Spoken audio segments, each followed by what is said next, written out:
Olá, amigos e amigas da nossa cabaninha. Bem-vindos ao nosso programa de palestras online. Hoje, o nosso tema é um novo tempo, um tempo de transformação. Mas como fazemos no início de todas as nossas palestras, vamos à nossa prece inicial.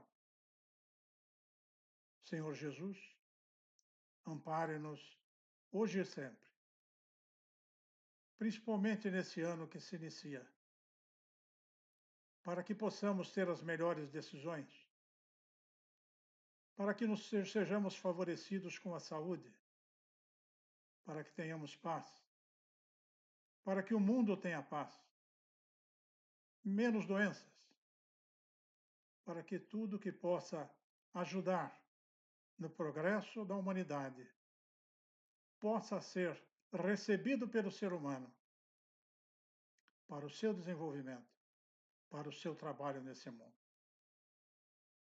Pai nosso que estais no céu, santificado seja o vosso nome.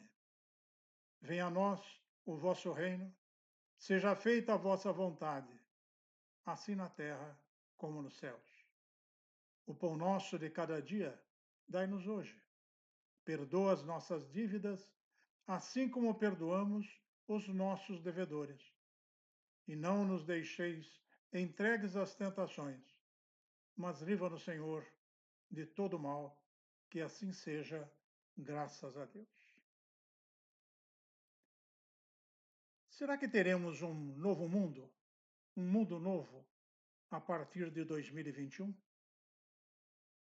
Essas datas que constam do calendário humano, elas têm alguma, mas pouca importância no plano espiritual, que faz os seus projetos, os seus planejamentos para milênios.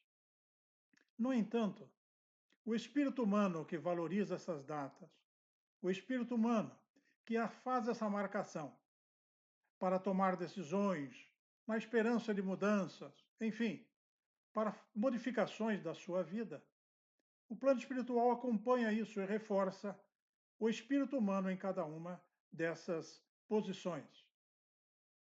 Um novo ano representa, ou deveria representar, realmente a oportunidade de transformações, para que um novo mundo aparecesse também.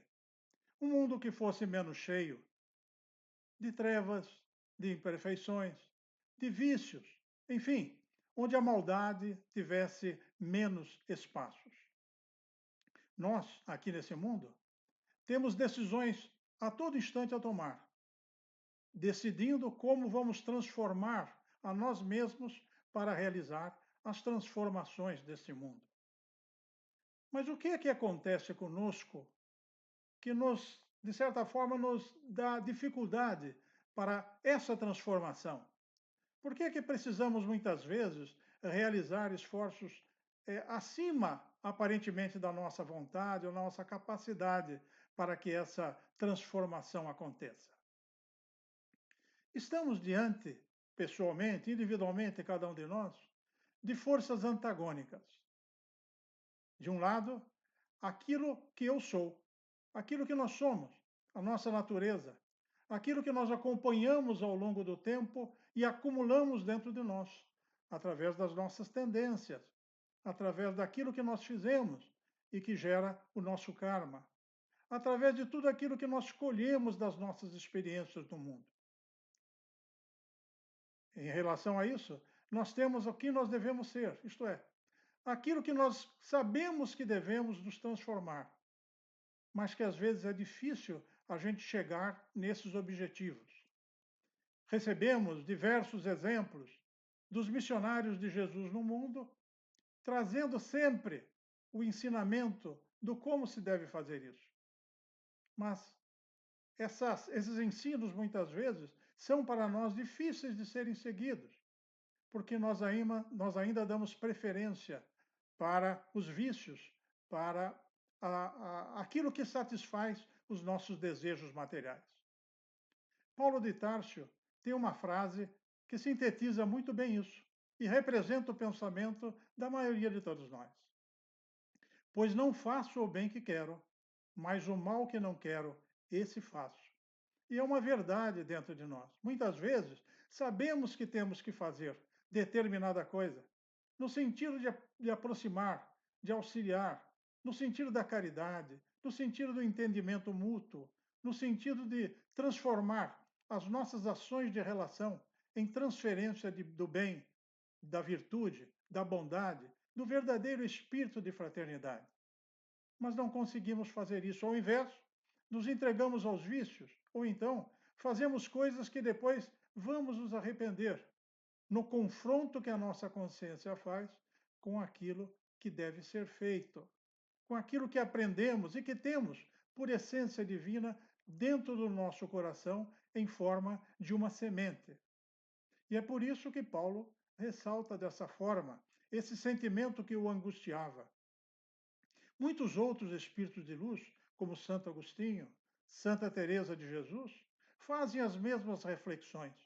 Espíritos evoluídos, mas que no confronto das sensações da Terra, muitas vezes enfrentaram dificuldades para vencer essas mesmas influências, fazendo ou chamando para dentro de si aquela inspiração inicial de Jesus e de Deus, quando na nossa criação nos destinou para a perfeição, ou no caminho da perfeição. Nós defrontamos então com diversas opções à nossa frente. São diversos caminhos a seguir, oferecendo diversas oportunidades para se fazer o bem ou se fazer o mal. O bem e o mal já existem na consciência humana há muito tempo.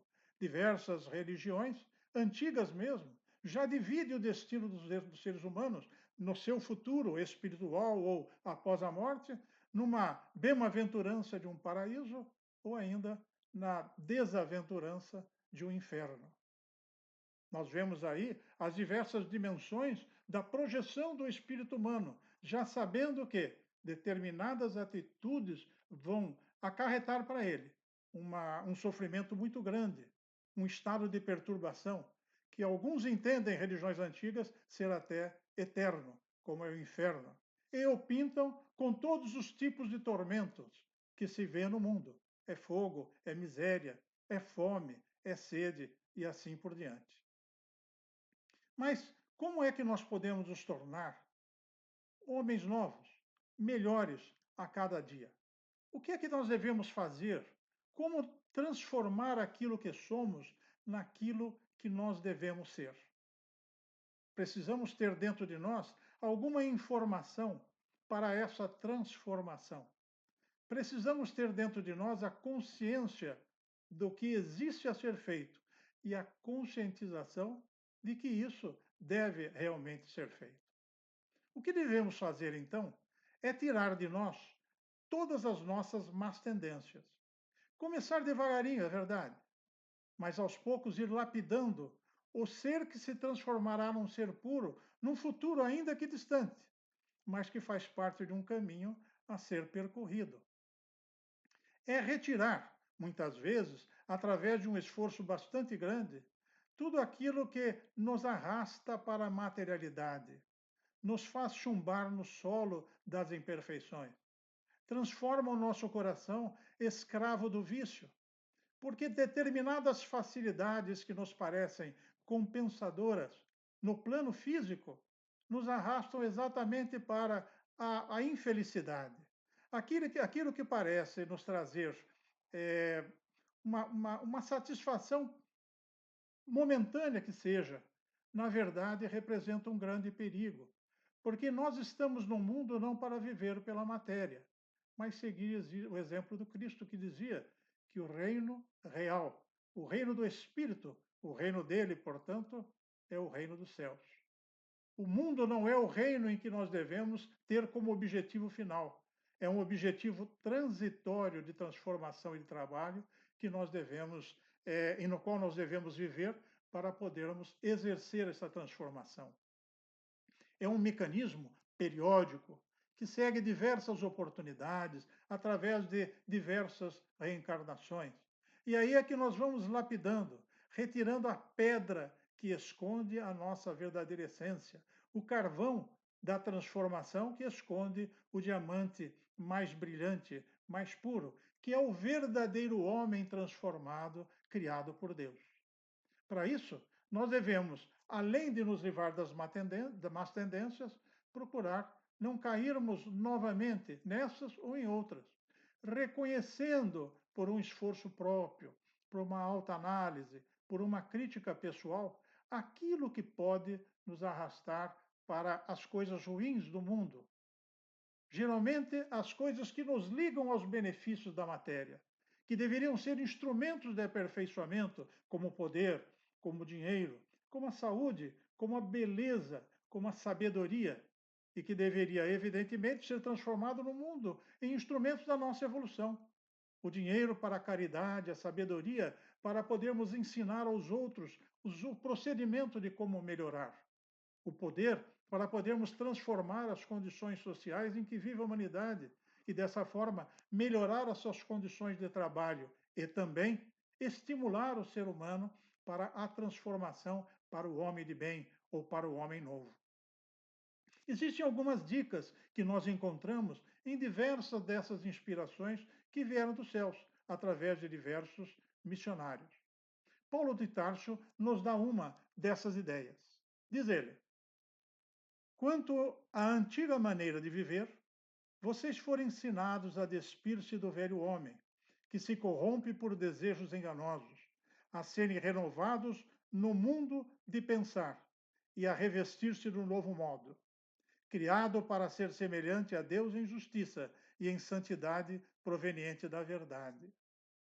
Esse ensinamento de Paulo diz que já houve, evidentemente, milhares de mensagens e conhecimentos para que nós mudássemos o nosso modo de pensar, para podermos nos transformar num novo homem. A doutrina espírita também nos traz ensinamentos de como nós devemos fazer para sermos homens de bem, portanto, novos homens, pessoas novas, diferentes daquela anterior, daquela antiga, cheia de vícios, cheia de imperfeições. No Evangelho segundo o Espiritismo, no capítulo 7º, vamos encontrar: o verdadeiro homem de bem é o que cumpre a lei de justiça, de amor e de caridade, na sua maior pureza. Se ele interroga a consciência sobre seus próprios atos, a si mesmo perguntará se violou essa lei, se não praticou o mal, se fez todo o bem que podia, se desprezou voluntariamente alguma ocasião de ser útil, se ninguém tem qualquer queixa dele, enfim, se fez a outrem tudo o que desejaria que lhe fizessem. Essa regra, essa fórmula de transformação do homem é uma autocrítica, é aquilo que faz com que nós verifiquemos tudo aquilo que nós estamos fazendo, para poder analisar os resultados dessas nossas atitudes para nós mesmos e para os outros. Porque esta regra vai ser o princípio dessa transformação, porque nós estaremos a todo instante policiando as nossas atitudes e, mais do que isso, corrigindo essas atitudes para que elas se transformem em atitudes de bem para nós e para aqueles que nos cercam. E o espírita, como deveria ser? Também, no Evangelho segundo o Espiritismo, no mesmo capítulo 7º, vamos encontrar uma pequena regrinha. Reconhece-se o verdadeiro espírita pela sua transformação moral e pelos esforços que emprega para domar as suas inclinações más. É evidente que todos nós temos imperfeições. É evidente que todos nós somos ainda ignorantes, porque não sabemos ainda fazer muito bem as nossas escolhas. Recebemos ensinamentos diversos. O Cristo esteve na Terra pessoalmente, fazendo, através do seu trabalho, um caminho, uma senda, uma estrada de procedimentos para que a gente pudesse melhorar, dando exemplo, praticando a caridade, suportando os próprios sofrimentos, revestido num corpo de carne igual ao nosso, enfrentando as dificuldades do mundo, em algumas situações até maior do que nós mesmos enfrentamos. Se somos ainda imperfeitos, é-nos possível, no entanto, verificar naquilo que as nossas imperfeições se baseiam. E aí procurar, como recomenda o Evangelho segundo o Espiritismo, nos tornarmos os verdadeiros espíritas. Somos espíritas todos os que abraçamos essa novel doutrina, essa doutrina que nos ensina tanto. Mas vamos nos tornar cada vez mais próximo do modelo ideal do espírita quando nós fizermos uma transformação moral, nos esforçando para domar as nossas más inclinações. Deus não colocou dentro de nós nenhuma célula, nenhuma semente de maldade. Pelo contrário, nos colocou na situação de, trabalhando a nós mesmos pela lei do mérito, chegarmos próximos de uma perfeição que nos colocaria, então, dentro de um estado de felicidade plena. Esse estado que transforma a alma humana numa plenitude semelhante ao melhor dos paraísos. Porque não é a inação, não é a benesse daquilo que simplesmente nos estimula ao nada fazer, ao ócio, à indiferença, aquela situação de inação. Não, não é. É aquela motivação constante de transformar-se e de trabalhar pelo bem. Trabalhar pelo bem da humanidade e sentir a satisfação que o bem gerado, que o bem feito, que a caridade realizada faz em relação para os outros e para nós mesmos. Nós sabemos que para se construir qualquer coisa, para se colher alguma coisa, é preciso semear. Essa semeadura é feita através de pequenas sementes. São pequenas noções que nós devemos incorporar dentro do nosso coração, através dos exemplos que nos foram dados, para podermos fortalecer e cada vez mais dar origem a esses sentimentos e valorizá-los dentro de nós. São pequenas atitudes, são evitar-se pequenos erros, é se colocar na situação de evitar aquilo que nós já sabemos que as nossas más tendências nos arrastam. Então, quando semeamos, semeamos a semente da caridade, a semente do perdão, a semente da tolerância, a semente do amor. Enfim, essas sementes virtuosas que no nosso mundo ainda estão nos primeiros estágios de desenvolvimento, mas devemos plantá-las para que possamos colher no futuro. E essa colheita será um fruto sazonado, um fruto grande, um fruto que transformará nós, saciando a nossa fome e saciando a fome daqueles que nos cercam. Mas, evidentemente, não basta apenas semear. Não basta apenas jogar na terra, no fundo do nosso coração. É preciso adubar. É preciso, como dizemos, cultivar ou fazer crescer dentro de nós esses sentimentos. E, portanto, é pegar cada uma dessas virtudes dentro do nosso esforço próprio, fazer com que cada uma dessas virtudes possa ir crescendo e se desenvolvendo, a ponto de perder a fragilidade inicial daquelas sementes pequenas, daquelas plantinhas pequenas, para se transformarem depois em árvores fortes, resistentes aos mais terríveis vendavais. Essa semeadura, que deve ser acompanhada, que se deve fazer crescer, ela é feita através das nossas pequenas atitudes diárias. É através da nossa percepção daquilo que nós devemos fazer, ajudados constantemente pelo plano espiritual. O plano espiritual que nos acompanha a todo instante. O nosso anjo da guarda, aquele espírito benfazejo, que assumiu a responsabilidade de nos ajudar neste mundo, porque sabia e sabe das nossas más tendências, das nossas fraquezas, sabe também das nossas boas intenções e da força que nós precisamos ter para enfrentar todos os obstáculos que se apresentam para nós na vida encarnada. Sabe que quando encarnados, nos esquecemos de muitas coisas do nosso passado, inclusive determinadas promessas que fizemos, mas estimula o nosso subconsciente, ou mesmo o nosso consciente, através das situações do mundo, na família em que reencarnamos, no próximo que encontramos das diversas situações do dia a dia, na oportunidade do trabalho para a nossa subsistência. Em todos esses lugares encontramos convites à prática da virtude. E esses nossos anjos da guarda, muitas vezes, nos fazem atentar para isso, chamam a nossa atenção, puxam às vezes as nossas orelhas para que nós tenhamos atenção para determinado fato e que nós tenhamos no coração a sensibilidade de entender, de enxergar e de transformar uma oportunidade de fazer o bem numa realidade para o nosso espírito e para a nossa alma. Cada um de nós tem diversas plantinhas no coração, algumas de joio e algumas de trigo.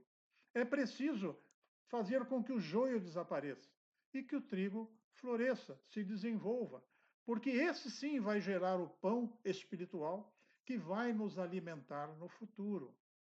O benefício direto dessas nossas transformações, dessas nossas mutações, é nosso.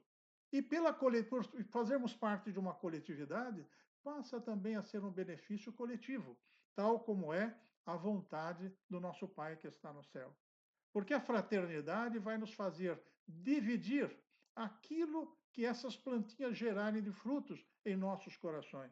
Uns desenvolverão uma dessas plantas melhores do que outras. Outros estabelecerão formulações novas para a distribuição das suas virtudes. De maneira que essa troca de virtude, de prática virtual, vai determinar a evolução de todos nós. Cada um de nós, portanto, deve semear no coração essas pequenas sementes. E como deve fazê-lo? Já o dissemos. Pequenas atitudes. A disposição inicial, logo no começo do dia, de abandonar qualquer pensamento negativo. É fácil? Não é fácil. Mas sabemos quando isso ocorre. Sabemos quando essas coisas chegam a nos incomodar, porque existe um convite, às vezes, inconsciente dentro de nós, que nos faz realizar determinada atitude menos digna. No falar mal de uma pessoa, no desejar o mal de outras pessoas, no apoio que nós damos muitas vezes a ideias nefastas, como nós vemos tantos no mundo, como o aborto, como a eutanásia, não é? Os diversos crimes que nós presenciamos no mundo.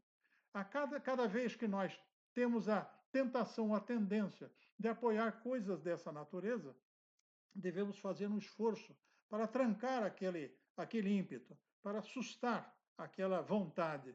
E dessa forma estaremos impedindo de nos aliciarmos às falanges inferiores. E, ao mesmo tempo, dando lugar a que essa plantinha floresça, a que ela tenha condições de se tornar mais forte dentro de nós, para produzir frutos que nós mesmos vamos aproveitar através desse nosso processo evolutivo. E aí, então, nós teremos o homem novo surgindo dentro de nós. Esse homem novo tem características especiais, porque a cada vez ele se sentirá mais feliz. A cada dia que passa, ainda que enfrentando dificuldades, ele estará melhor preparado para a prática da virtude. Costumamos ver no mundo que, por exemplo, no caso de atletas, um treinamento duro faz com que o atleta tenha desempenhos cada vez melhores. O seu físico fica melhor preparado, mas foi construído no sacrifício, no treinamento das situações que enfrentará durante aquela competição. Nós podemos fazer a mesma coisa, treinar a nossa alma nas coisas que realmente importam. Fazer com que ela, através das experimentações típicas do nosso mundo, na convivência que nós temos, porque somos imperfeitos, ainda com outras pessoas, com outros seres imperfeitos, nessa convivência onde existirão sempre situações em que poderemos fortalecer em nós o perdão, a fraternidade, a caridade, a compreensão, a prática do amor, enfim, tudo aquilo que essas pequenas sementes que nós podemos plantar no nosso coração podem gerar de frutos, de benefícios para todos nós. Esse novo homem surgirá então e será mais feliz porque, pelo seu próprio mérito, terá as suas conquistas e essas conquistas vêm até a ele de imediato, logo após o objetivo, cada um desses objetivos terem sido alcançados. É importante pensar nisso.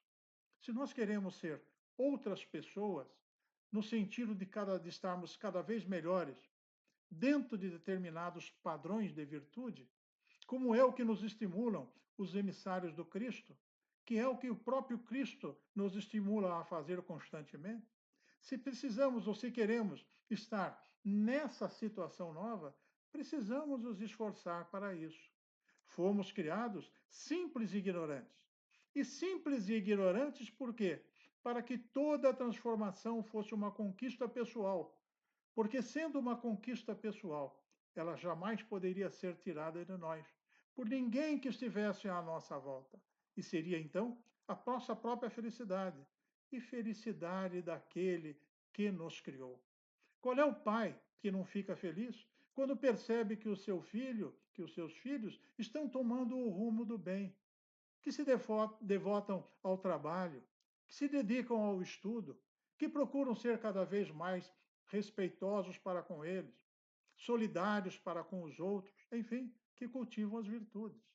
O nosso Pai que está no céu espera de nós a mesma coisa. E, como recompensa, criou um sistema no universo, que é o sistema de bonificação pelas boas atitudes, a chamada lei de causa e efeito. Se praticamos erros, através da nossa experiência das consequências dos nossos erros, aprendemos que aquilo não é para ser feito, que aquilo nos prejudica, que aquilo não nos faz bem. Através da prática da virtude, através da prática da caridade, do amor, enfim, nós sentimos o nosso coração beneficiado por um estado de graça que qualquer outro tipo de atitude não nos permite ter. É por isso que sempre a espiritualidade maior, através de inúmeras formas, nos aconselha a todo instante a prática do bem, para que possamos surgir amanhã como homens, como seres humanos novos, como homens e mulheres de bem. Essa transformação é possível? Perfeitamente possível. Talvez não tão rápida quanto desejássemos, mas possível na medida do nosso esforço, porque esse esforço é que vai determinar a cada passo a conquista de cada um desses objetivos. Existem diversos recursos de apoio à nossa disposição. Deus que vela por nós, seus emissários que estão constantemente nos trazendo novos ensinamentos. Os livros, as próprias situações de afeição em que vivemos com pessoas que nos transmitem essas virtudes, ou através de exemplos, ou através de conselhos. E, evidentemente, através da oportunidade de praticar essas virtudes, que se apresentam a todo instante da nossa vida, desde que acordamos até quando vamos ao repouso. Elas estarão no contato com as outras pessoas ou no trabalho do pensamento, em condições de serem praticadas. O pensamento também é uma força importantíssima de renovação, porque através do cultivo de bons pensamentos estaremos alimentando aquela semente que deve se desenvolver dentro do nosso coração. Estejamos sempre motivados para a prática do bem, para a nossa transformação moral, para nos tornarmos cada vez melhores. E, como nos acostumamos muitas vezes a marcar com datas essas transformações, que sejam os primeiros dias desse novo ano de 2021 a oportunidade de nos transformarmos para seres humanos melhores, dentro daquilo que Deus espera de nós e que nós esperamos ou devemos esperar de nós mesmos para o futuro das nossas existências. Fortaleçamos, portanto, essa nossa vontade mais uma vez, através da prece do Pai Nosso. Pai nosso que estais no céu, santificado seja o vosso nome. Venha a nós o vosso reino. Seja feita a vossa vontade, assim na terra como nos céus. O pão nosso de cada dia dai-nos hoje. Perdoa as nossas dívidas, assim como perdoamos os nossos devedores. e não nos deixeis entregues às tentações, mas livra-nos, Senhor, de todo mal, que assim seja, graças a Deus. Desejamos a todos os nossos amigos da Cabaninha, que tenham um 2021 cheio de fraternidade, cheio de fé, cheio de amor, de trabalho também, sempre alimentados pela esperança de sermos novos e melhores homens no amanhã. Fiquem com Deus.